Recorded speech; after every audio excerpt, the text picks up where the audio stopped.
நம்மளோட மாபெரும் மண்டலத்தில் நம்மளால புரிஞ்சிக்கவே முடியாத அளவுக்கு அதிகப்படியான பிரமிப்பூட்டக்கூடிய விஷயங்கள் நிறையவே இருக்கு. அதுலேயும் பூமியை எடுத்து பார்த்துக்கிட்டோம் அப்படின்னா முக்கால்வாசி விஷயங்களை கண்டுபிடிச்சிட்டோம். ஆனாலுமே நம்ம விண்வெளியை எடுத்து பார்த்தோம் அப்படின்னா இன்னுமே 1% கூட கண்டுபிடிக்க முடியல. இன்னுமே விண்வெளியை பற்றின ஆராய்ச்சிகள் நடந்துட்டு தான் இருக்கு. விண்வெளியை பற்றின நிறைய விஷயங்கள் கண்டுபிடிச்சு சொல்லிட்டு தான் இருக்காங்க. ஆராய்ச்சியாளர்கள் என்னதான் விண்வெளியை பற்றி கண்டுபிடிச்சு உண்மைகளை சொன்னாலுமே நம்மளோட மனிதர்களுக்கு இடையில தவறான விஷயங்கள் நிறையவே நம்பப்பட்டு இருக்கு. விண்வெளி பற்றின அறிவியல் உண்மைகளை இந்த வீடியோவில் பார்த்து தெரிஞ்சுக்கலாம். வீடியோ ரொம்பவே இன்ட்ரெஸ்டிங்காக இருக்கும். ஸோ ஸ்கிப் பண்ணாமல் பாருங்கள். ஃப்ரெண்ட்ஸ், நீங்கள் இந்த வீடியோக்குள்ளே புதுசாக வந்திருக்கீங்கன்னா சேனலை சப்ஸ்கிரைப் பண்ணி சப்போர்ட் பண்ணுங்கள்.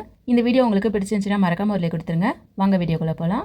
நம்மளோட சூரிய குடும்பத்தில் இருக்கக்கூடிய கிரகங்கள்லேயே அழகான கிரகம் எதுன்னு பார்த்தோம்னா அது கண்டிப்பாக சனி கிரகம் அப்படின்னு தான் சொல்லணும்.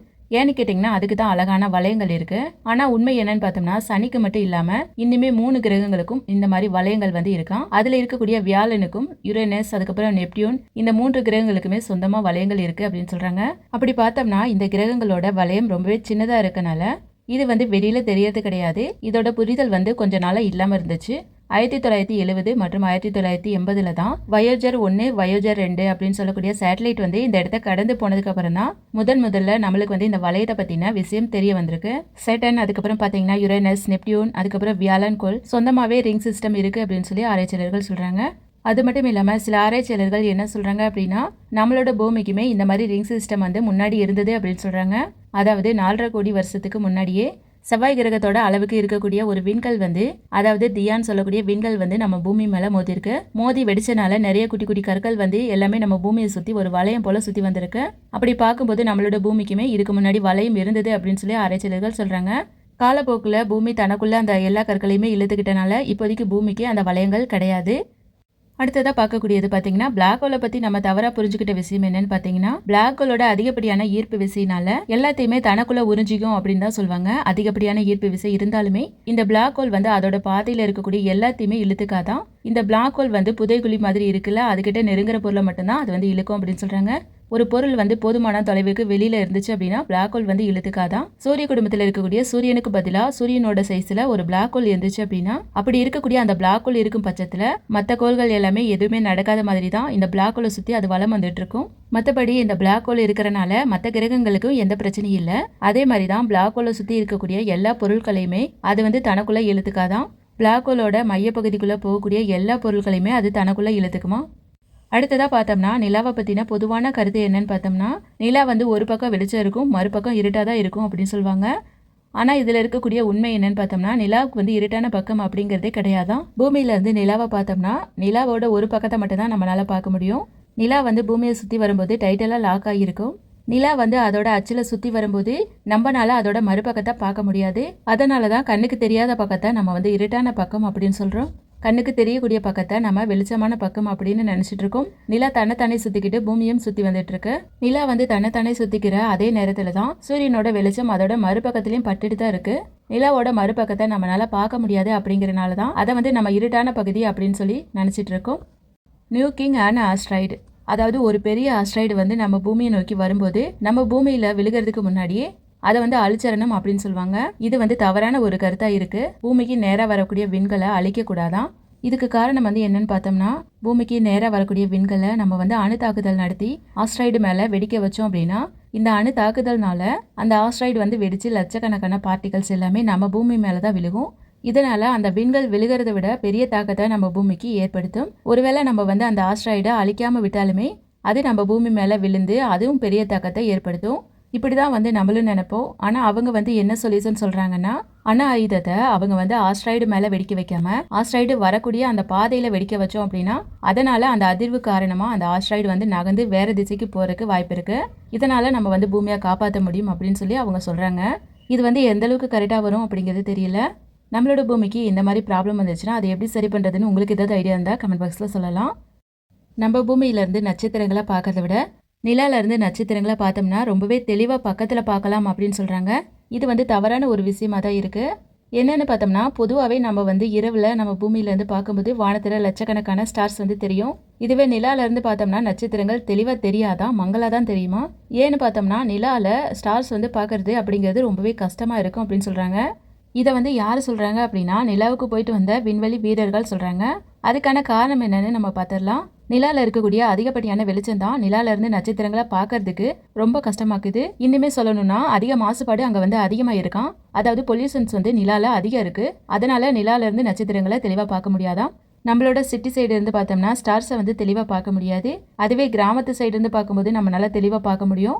எந்த இடத்துல பொல்யூஷன் வந்து அதிகமாக இருக்கோ அந்த இடத்துல இருந்து நம்ம நல்லா ஸ்டார்ஸை தெளிவாக பார்த்துக்க முடியாது.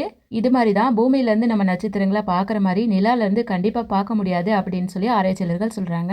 இப்போ இருக்க காலகட்டங்களில் ஸ்டார்ஸை வந்து பார்க்கறக்கே நேரம் இல்லை. உங்களுக்கு டைம் இருந்தது அப்படின்னா நீங்கள் இருக்கக்கூடிய இடத்துல இருந்து வானத்தில் ஸ்டார்ஸ் வந்து எவ்வளோ தெளிவாக தெரியுது அப்படிங்கிறத நீங்கள் செக் பண்ணி பாருங்கள். விண்வெளி வீரர்கள் எல்லாருமே விண்வெளியில் இருக்கும்போது பொதுவாக 5 சென்டிமீட்டர் அதிகமாக வளர முடியும் அப்படின்னு சொல்கிறாங்க. இதற்கான காரணம் என்னன்னு பார்த்தோம்னா ஸ்பேஸில் இருக்கும்போது அவர்களுடைய முதுகெலும்பு விரிவடையும். இதன் காரணமாக அவர்களுடைய உயரம் பார்த்தோம்னா 5 சென்டிமீட்டர் வரைக்குமே உயரமாக தெரிவாங்க. விண்வெளியில் இருக்கிற வரைக்கும் அவங்க அப்படிதான் இருப்பாங்களாம்.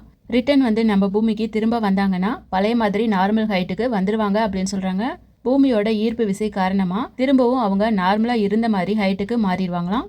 பழைய நார்மலான ஹைட்டுக்கு அவங்க வரணும் அப்படின்னா சில மாதங்கள் கூட ஆகலாம் அப்படின்னு சொல்கிறாங்க. விண்வெளியில் பயணம் பண்ணும்போது மனிதனோட வயது குறையும் அப்படின்னு சொல்லப்படுது. இது வந்து உண்மையா அப்படிங்கிறத பார்த்துடலாம். ஐன்ஸ்டைன் தியரி படி பார்த்தோம்னா வேகமாக பயணம் பண்ணக்கூடிய ஒருத்தவங்களோட வயது மெதுவாக பயணம் பண்ணக்கூடிய ஒருத்தவங்களோட வயது வேகமாகவும் மாறும் அப்படிங்கிறது அவர் வந்து எழுதியிருப்பாரு. இதை தான் அவங்க வந்து டைம் டைலேஷன் அப்படின்னு சொல்கிறாங்க. இது வந்து உண்மையாகவே இருந்தாலுமே ஒளியோட வேகத்தில் டிராவல் பண்ணினா மட்டும்தான் டைம் வந்து ஸ்லோ ஆகும். விண்வெளியில் நம்ம வந்து பார்க்கும்போது இந்த மாதிரி விஷயங்களுக்கு வாய்ப்பே இல்லை அப்படின்னு தான் ஆராய்ச்சியாளர்கள் சொல்கிறாங்க.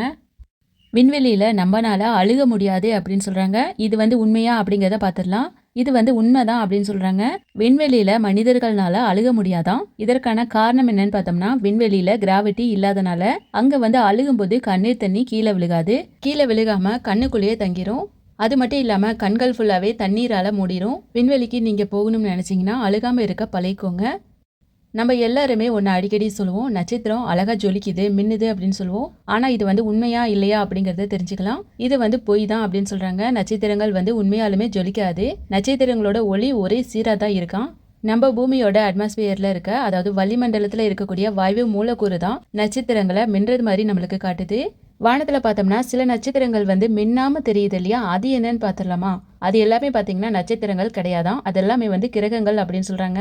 இன்னுமே தெளிவாக சொல்லணும் அப்படின்னா நட்சத்திரத்திலேருந்து வரக்கூடிய அந்த ஒளி மற்ற கிரகங்கள் மேலே பட்டு அந்த கிரகத்திலேருந்து நட்சத்திரத்தோட ஒளியை பிரதிபலித்து காட்டுது. அதனால தான் இரவு வானத்தில் பார்க்கும்போது கிரகங்கள் கூட நட்சத்திரங்கள் மாதிரி தெரியுது. மற்ற கிரகங்கள்லேருந்து வரக்கூடிய ஒளியை நம்மளோட பூமி பிரதிபலிக்காது. விண்வெளியிலேருந்து பார்க்கும்போது மனிதர்களால் கட்டப்பட்ட சீன பெருஞ்சுவரை பார்க்க முடியும் அப்படின்னு சொல்கிறாங்க. இது வந்து உண்மையா இல்லையா அப்படிங்கிறத தெரிஞ்சுக்கலாம். இதில் இருக்கக்கூடிய உண்மை என்னன்னு பார்த்தோம்னா மனிதர்களால் வெறும் கண்களால் சீன பெருஞ்சுவரை பார்க்க முடியாதான். இந்த சுவர் வந்து 5 to 10 மீட்டர் அகலத்தில் தான் கட்டியிருக்காங்க. விண்வெளியிலேருந்து பார்த்தோம்னா இந்த சீன பெருஞ்சுவர் வந்து தெரியாதான். இதை பார்க்கணுன்னா அங்கேருந்து டெலஸ்கோப் இல்லைன்னா ஜூம் லென்ஸ் மூலியமா பார்த்தோம்னா தெரியும் அப்படின்னு சொல்கிறாங்க. வேற எதெல்லாம் விண்வெளியிலேருந்து பார்த்தா தெரியும் அப்படிங்கிறத பார்க்கலாம். பிரமிடுகள், அணைகள், பாலங்கள் இந்த மாதிரியான பெரிய கட்டமைப்புகளை விண்வெளியிலேருந்து நம்மளால பார்க்க முடியும் அப்படின்னு சொல்லி ஆராய்ச்சியாளர்கள் சொல்கிறாங்க. அதே மாதிரி தான் இரவு நேரத்தில் பெரிய சிட்டியிலேருந்து வெளிவரக்கூடிய ஒளி காட்சிகளையும் ஸ்பேஸ்லேருந்து பார்க்க முடியும் அப்படின்னு சொல்லி ஆராய்ச்சியாளர்கள் சொல்கிறாங்க. நம்மளோட சூரிய குடும்பத்தில் ஆஸ்ட்ராய்டு பெல்ட் இருக்குது அப்படின்னு சொல்லி நம்ம கேள்விப்பட்டிருப்போம். விண்வெளியில் இருக்கக்கூடிய கிரகங்களை சுற்றி வரக்கூடிய பாறைகளை தான் ஆஸ்ட்ராய்டு அப்படின்னு சொல்லி நம்ம சொல்கிறோம். ஆஸ்ட்ராய்டு இருக்கக்கூடிய அந்த பெல்ட்டில் வெறும் கற்கள் மட்டும்தான் இருக்குமா அப்படின்னு கேட்டால் கண்டிப்பாக கிடையாது. அதில் பாறைகள் மட்டும் இல்லாமல் வேற உலோகங்கள், ஐஸ் கட்டிகளுமே அதில் வந்து இருக்கும். நம்ம பூமியிலேருந்து அனுப்பக்கூடிய ராக்கெட்ஸ் எல்லாமே இந்த ஆஸ்ட்ராய்டு பெல்ட்டுக்குள்ளே இருந்து வெளியே வர்றதுக்கே பெரிய போராட்டமாக இருக்கும் அப்படின்னு சொல்கிறாங்க. அப்படி இருந்தும் இது எப்படி சாத்தியமாகுது அப்படிங்கிறத பார்க்கலாம். அந்த ராக்கெட்ஸ் எல்லாமே அதில் வந்து மோதாமல் எப்படி பயணிக்குது அப்படிங்கிறத பார்க்கலாம். நம்ம மூவிஸில் பார்க்குற மாதிரி இந்த விண்கற்கள் எல்லாமே ரொம்ப பக்கத்துல எல்லாம் இருக்காதான். விண்வெளியில் பார்த்தோம்னா பல லட்சம் கிலோமீட்டர் தள்ளி தள்ளி தான் இருக்குமா. உதாரணத்துக்கு சொல்லணும்னா நம்மளோட சூரிய குடும்பத்தில் இருக்கக்கூடிய வியாழன், செவ்வாய்க்கு இடையில இருக்கக்கூடிய அந்த கிரகங்களை இணைக்கிறதுக்காக அந்த ஆஸ்ட்ராய்டு பெல்ட் வந்து இருக்கும். விண்கற்கள் ஒன்னொன்னுமே பார்த்தோம்னா அதுக்கு பக்கத்துல இருக்காது. ஒன்னொன்னுக்கும் இடைவெளி வந்து பல லட்சம் கிலோமீட்டர் தூரத்துல இருக்கு. இது 2 விண்கற்களுமே மோதுவதற்கான வாய்ப்பே கிடையாது அப்படின்னு தான் சொல்றாங்க. அதாவது 1% தான் அந்த மாதிரி நடக்கிறதுக்கு வாய்ப்பு இருக்கு. இதை வச்சு பார்க்கும்போது விண்கற்கள் ஒன்றுக்கு பக்கத்துல இன்னொன்னு இல்லை அப்படிங்கறத கன்ஃபார்ம் பண்றாங்க. செவ்வாய் கிரகத்துல ஏற்படக்கூடிய தூசி மற்றும் புகையினால அங்க இருக்கக்கூடிய ரோவர்ல இருக்க எக்யூப்மெண்ட்ஸ் எல்லாமே அழிஞ்சு போகுது அப்படின்னு சொல்றாங்க. இது வந்து உண்மையா பொய்யா அப்படிங்கறத தெரிஞ்சுக்கலாம். இது வந்து உண்மையான காரணம் இல்லைன்னு தான் சொல்கிறாங்க. பொதுவாகவே பார்த்தோம்னா செவ்வாய் கிரகத்தில் தூசி துகள்கள் ரொம்பவே சின்ன அளவில் இருக்கிறனால அந்த தூசி எங்கே வேணாலும் போக முடியும். அந்த மாதிரி தான் தூசி புயல் வந்து பல மாசம் வரைக்கும் நீடிக்குது. பூமியோட அட்மாஸ்பியரை கம்பேர் பண்ணி பார்த்தோம்னா செவ்வாய் கிரகத்தோட அட்மாஸ்பியர் வந்து ரொம்பவே சின்னதுதான். இதனால தூசி துகள்கள் எல்லாமே 100 கிலோமீட்டர் வேகத்துல சுத்திக்கிட்டு இருக்கு.